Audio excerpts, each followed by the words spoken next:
They were cars that changed the face of sports motoring in the United States some 50 years ago.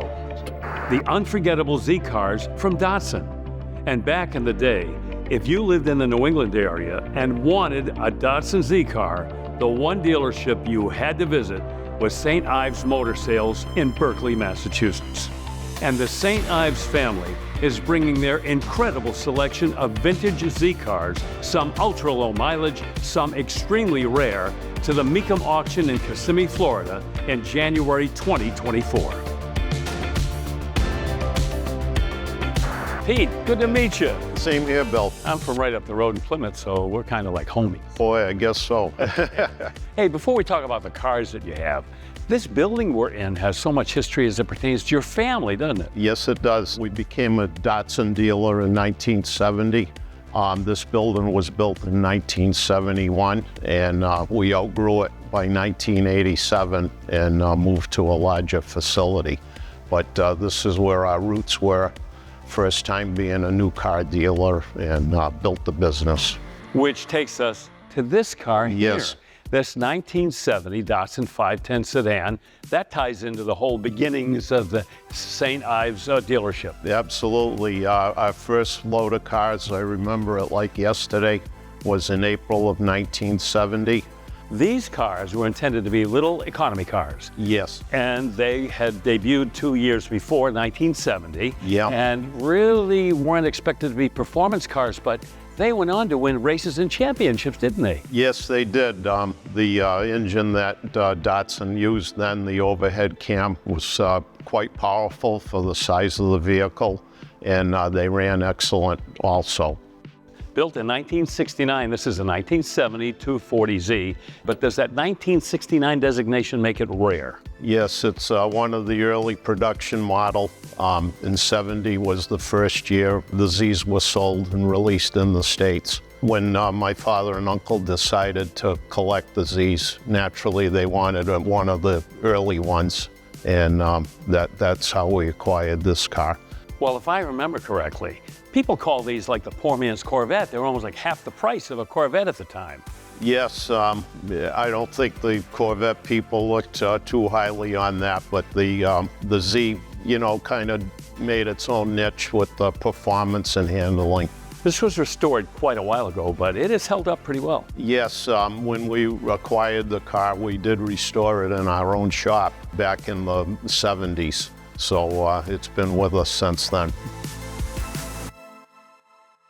Pete, as I look at this real good-looking 240Z 1970, I think about how the Japanese were venturing into the American market. These were affordable and attainable and had the performance to match up the looks, didn't they? Yes, they did. The ball was rolling, so to speak, with the Z cars, and by 73, which this car is, it kept sales going very well. What's special about this? Well, for us in our collection, we did sell this car brand new to a retired gentleman. When he had his fun with it, he traded it back in. And of course, with the collecting theme in our family, we put this car away when we took it back in trade. It was so well maintained. Tell us a little bit about this. Yep, this was 78. This is the last of this body style.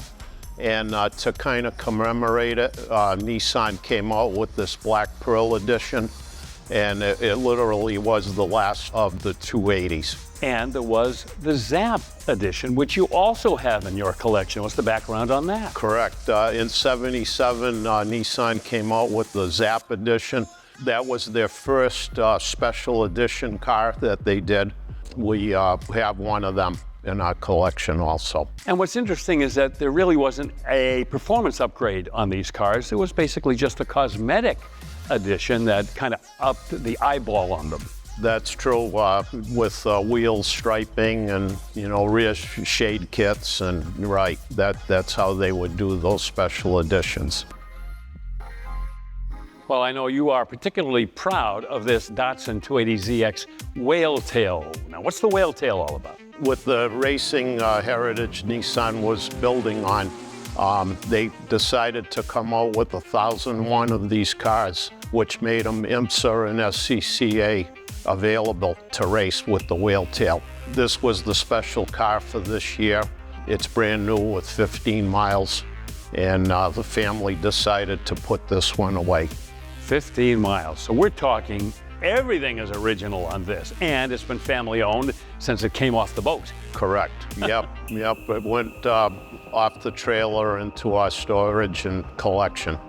1980, the Z car is celebrating its 10th birthday. Yes. And to commemorate that, we have this beautiful automobile. Tell us the background here. It was the 10th anniversary for the Z cars, and I think Nissan realized that a lot of customers own 2 or 3 of them by the 10-year mark.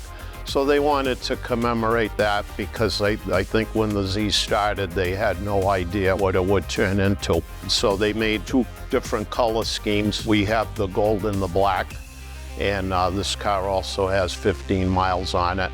We put it away brand new, and that's a nice car.